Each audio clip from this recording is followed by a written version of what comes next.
Good to have you join us at this time, and it's that time we talk business. And we start by telling you that Nigeria has reaffirmed its commitment to meeting its debt service obligations as it redeems a $500 million Eurobond on its due date, which is July 12, 2023. The Eurobond was issued in July 2013 as part of a dual tranche $1 billion Eurobond for a tenor of 10 years at a coupon of 6.375% per annum. Nigeria had previously redeemed a $500 million Eurobond in July 2018, another $500 million Eurobond in January 2021, and a $300 million diaspora bond in June 2022. The Debt Management Office, in a statement, pointed out that these, together with the $500 million Eurobond redeemed on Wednesday, bring the total amount of securities redeemed by Nigeria in the international capital market to $1.8 billion.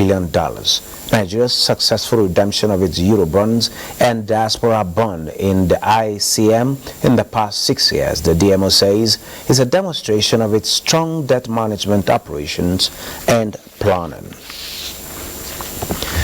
And now the Central Bank of Nigeria, CBN, has directed all deposit money banks and international money transfer operators to receive Naira as payout option for receipts, a process of international money transfers.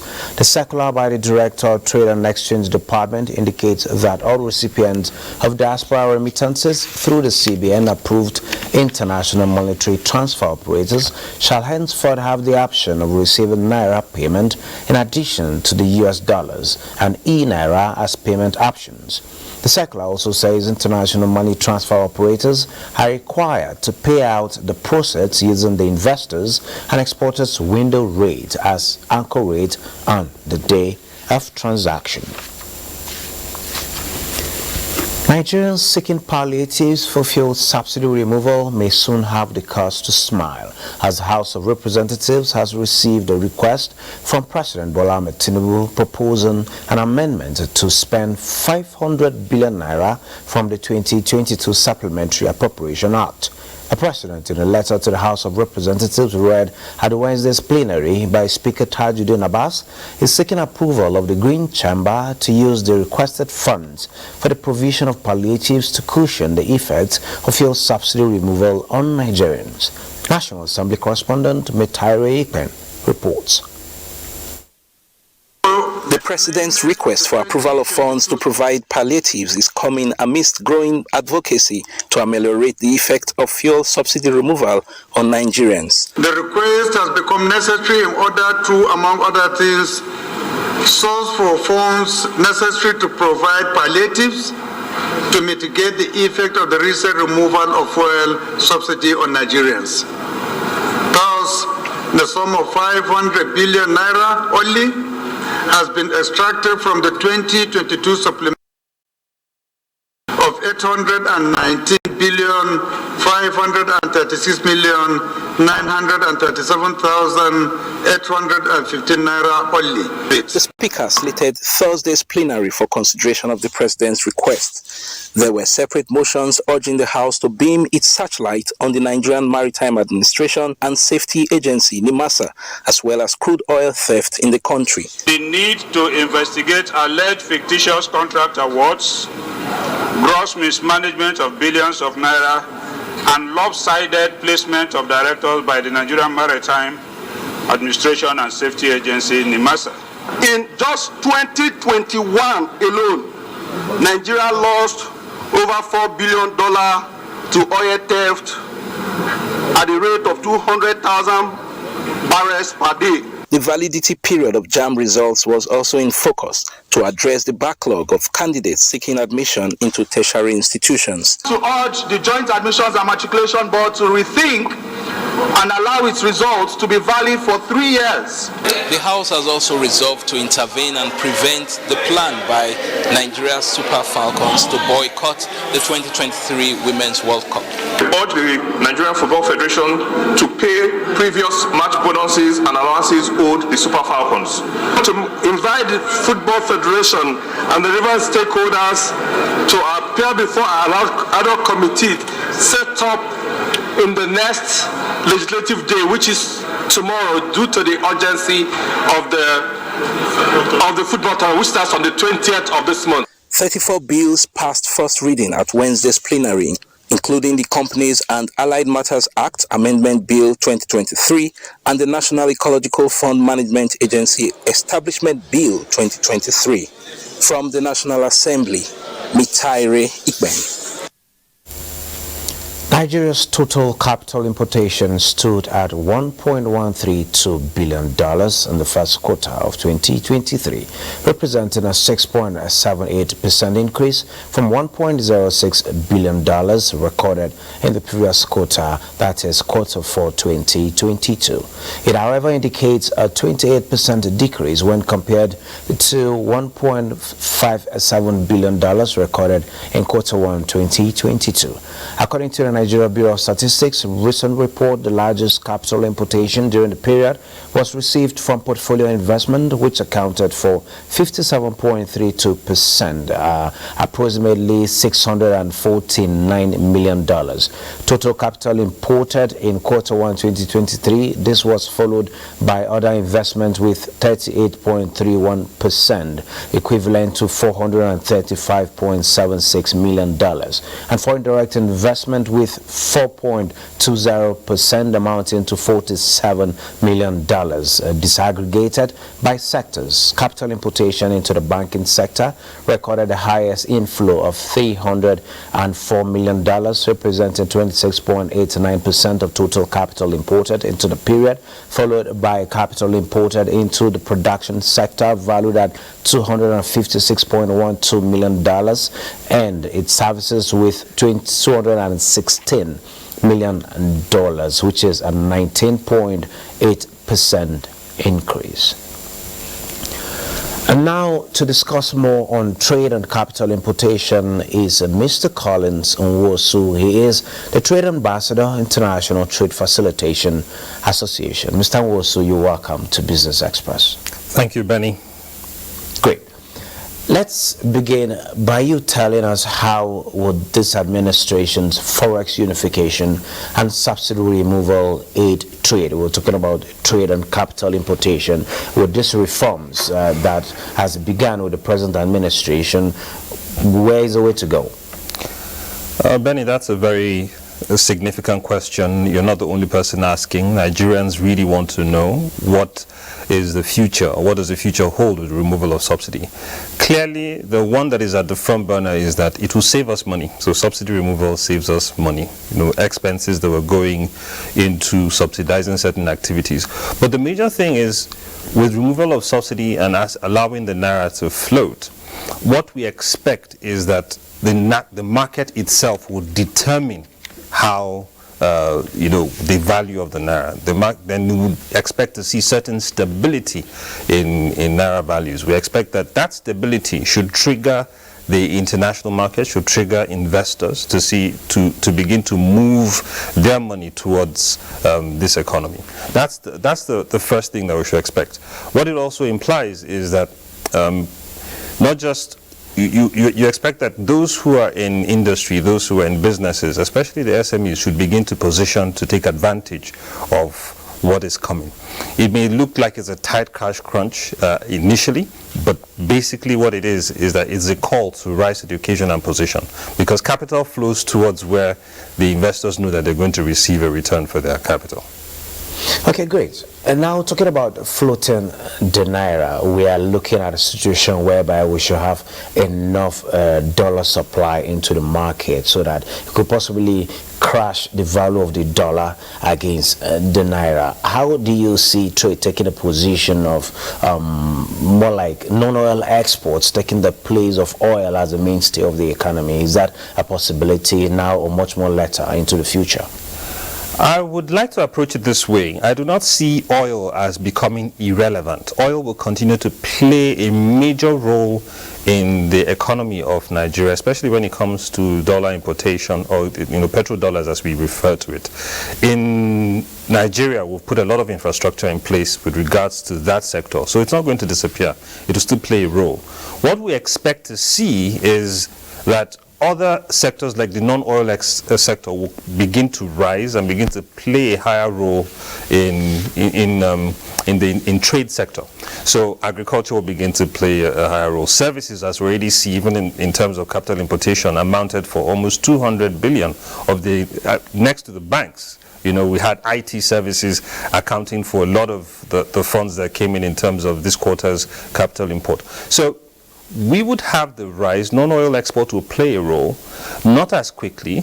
Oil will not become irrelevant. It will still continue to play a role. In fact, for us, with the way things are going globally in terms of, alternative energy sources, we expect that we domesticate the use of oil to boost industrialization. That in itself becomes one of the means through which we boost our economy. So we will boost our production through the energy sector.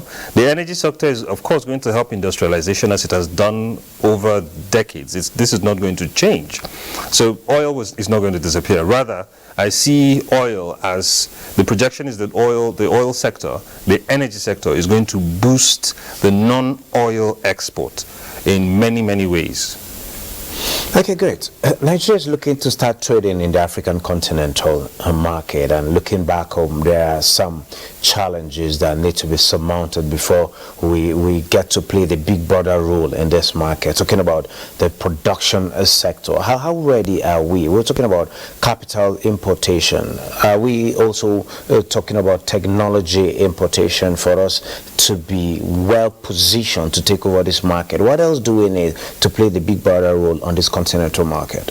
Okay, so in terms of capital imports, if you look at the breakdown, you will find that trade in itself was less than 100 billion of what came in. Manufacturing took almost 200, while industry itself was very low, agri being the lowest.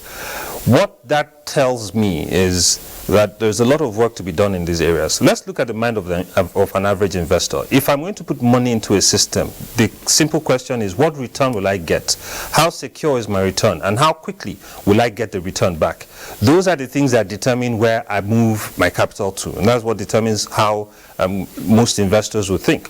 So what it means is that we need to start looking and strengthening the ecosystem, our business ecosystems, to allow for the flow of capital this way, and then begin to help the businesses to develop. Now, if you know from the Nigerian Bureau of Statistics, more than 80% of our businesses are small businesses, and they're the ones that drive the GDP, meaning that the activities of the likes of the Nigerian Export Promotion Council, other investment organizations, is what we need to push to the fore. Like yesterday, there was the launch of the investment policy, the Nigerian investment policy. So this is the first that we're having as a country. Those are the kinds of steps that need to be taken. So there's a clear blueprint. If you invest, these are the things that you expect. This is what we would do as a nation. So that blueprint allows for investors to move funds. It also allows for business owners to position. Then that will drive the activities in terms of taking a good position, a good base in the Africa Continental Free Trade Area, indeed in global trade.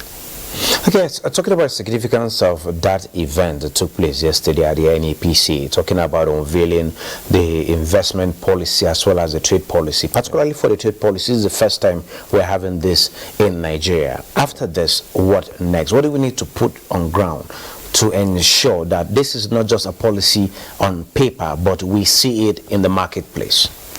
Thank you, Benny. As always, Nigeria is not lacking in terms of policy positions. I think one of the major things that needs to happen at this time is publicity. Most people, you cannot do anything that you cannot take advantage of what you're not aware of. So we need to let Nigerians know this is the policy, this is what it entails, and this is how you can take advantage of it. It is in that interaction and in the use of the policy that we would find if it's working, if it's not working, if the bottlenecks are there, and know how to deal with them. But if the people are not even aware of it in the first place, then it becomes an issue. So a lot of advocacy needs to go out in the publicity of the policies. I mean, that goes down to even the Africa Continental Free Trade Agreement. We've signed it, but if you talk to, I do this very often. I speak to a lot of SMEs. 7 out of 10 do not know its implication. They just know Nigeria signed something. What does it mean for you and your business? They're not sure. How do you position for it? They're not sure. What do you need to do next? They're not sure. So there's a lot of information gap. And I'm sure that if you give people the information that they need, they'll begin to take some of the right steps that are required. That way we put the policy to the test. It will not remain on paper, but Nigerians need to be made aware of this. Okay, talking about the knowledge or information MSMEs need to get in the business space, we've had issues of export reject, particularly Nigerian agro products in Europe. And we've had, like ending of last year, we had NEPC go on an advocacy visit to actually know what is the real issues. And what that unveiled was the fact that our SMEs, our small businesses, we don't follow guidelines according to export procedures of particular regions. And now it's been enlightenment over and over. Are you saying we're having a gap in capacity building? What do you need to do to nip the bud, to nip it in the bud, for us to actually get these products out at the right time with the right specification for the right value? Thank you, Benny. First, if I want to do any business, I need to be sure that I will get the right support. It will not be a hassle. I also need to try and see to the end. And most times, business communities thrive because they're a community. There's someone to your left, there's someone to your right that is doing something similar to what you're doing or is within that ecosystem. So there's encouragement for you to move forward. Now, we need more of that. Not just with enlightenment. I'll put it this way. The day before yesterday, 2 days ago, PRI Global Ventures, an indigenous company, received Nigeria's first organic certification for collection of shea in the wild. So shea, of course, is used in the pharmaceuticals, is used in the food industry, is used for cosmetics. So its versatility is beyond bounds. Nigeria hosts 51% of the shea reserves along the shea belt. Because it is widely picked. You don't farm it. So it's nature's gift to Nigeria. Exactly. God's gift to Nigeria. But then, why did it take so long? Somebody had to take it and say, we're going to do this. So the company, with support of certain, they undertook the trainings, they got the exposure, and then decided we were going to pursue this. Now they have obtained Nigeria's first organic certification, which allows them to export to the EU and to export to the USA and we do not expect any rejection.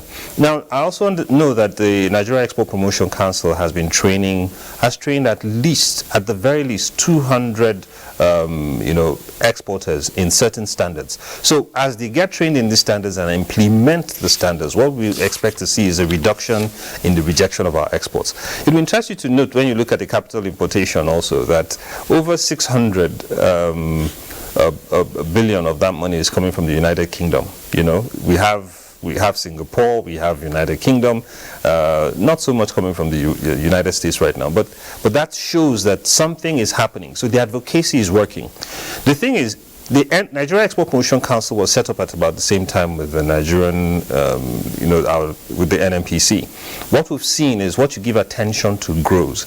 Now, as we begin to give attention to non-oil exports, you're seeing more activity in that area. It will take a while, but we'll get there. Infrastructure will be put in place, and this infrastructure will take various shapes and forms, but it's not something that will be done by one side. Thank you so very much, Mr. Collins. If I allow you, we're going to take the hold of this, because it's a whole lot in this sector. And like you said, with the attention being given to this subsector, we are beginning to see progress. We will hope to see much more, and we hope to continue this conversation going forward. Collins Nwosu, Ambassador, International Trade Facilitation Association, thank you for sharing your thoughts with us at this particular time. Thank you for having me, Benny. Thank you. Moving on, the acute scarcity of currency being experienced in Maiduguri, Borno State capital, has not only crippled economic activities but also affected the livelihoods of most residents in the city, as already thousands of citizens have slipped into penury and destitution. Kaigama Mustafa reports. You see at the ATM point behind me is a true reflection of what you will see in most of the ATM points across the expansive city of Maiduguri. As the development observers say, it's very unhealthy from social and economic point of view. Some financial experts and owners of businesses in Maiduguri are attributing the phenomenon to a number of factors that need to urgently be addressed. There is this policy of cash light, and central bank have implemented in some areas, places like Lagos, Port Harcourt, Abuja, and Kano. Our cashless policy was very okay, was very good, but inability to implement it successfully was what led to the cash crunch, which is the shortages in the economy. In Maiduguri, no single bank you go to the ATM you see cash. You go inside because you are banking with them, they would still tell you no cash. And it's getting worse. It's frustrating both the businessmen and the individual in the state. You can't come to the ATM and take the money. Must be from POS, and the POS even they will dodge you, putting you there before giving you 3,000, 2,000. A visit across ATM points show customers in a state of dissolution owing to the obvious emptiness in most of them, a situation they variously describe as not befitting of a business-oriented city like Maiduguri. More problematic is the development such as experts believe for the fact that even the state IGR is closely affected. In Maiduguri, Kaikama Mustafa. Now, gold near 1 month high on the hopes of Fed nearing end of rate hikes. Let's see other commodities trading in the market this morning.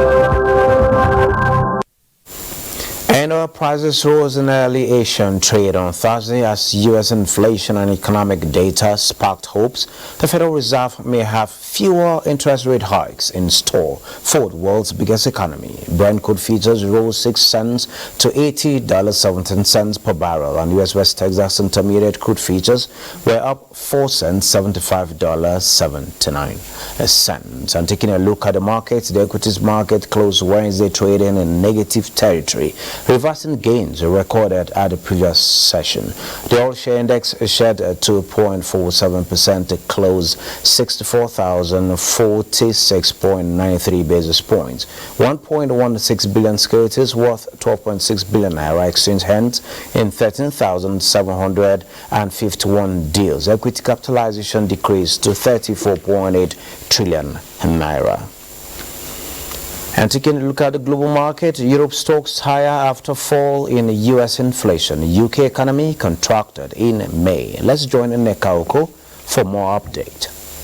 Asia-Pacific markets rose across the board Thursday after the U.S. inflation rate for June came in lower than expected at 3%, the smallest year-over-year increase in 2 years. Hong Kong's Hang Seng Index popped 2.48% and led gains in the region, with the Shanghai Composite gaining 1.26% and the Nikkei 225 climbed 1.49%. European stock markets were slightly higher at Thursday's open after a cooler than expected U.S. inflation reading and fall in UK gross domestic products. The DAX rose 0.14%. The French CAC appreciated by 0.24%, while UK's FTSE ticked up 0.12%. U.S. stock futures inched higher in overnight trading after the S&P 500 closed at its highest level in over a year. Futures tied to the S&P 500 rose 0.31%. Nasdaq 100 futures added 0.54%, while futures connected to the Dow Jones Industrial Average gained 68 points. Stocks in Africa opened in mixed territory this Thursday. This is where we end business edition of Business Express. We value your feedback. Keep the comments, observations, and suggestions coming. Be informed that our previous episodes are available on the YouTube or NTA's channel. Business Express returns tomorrow.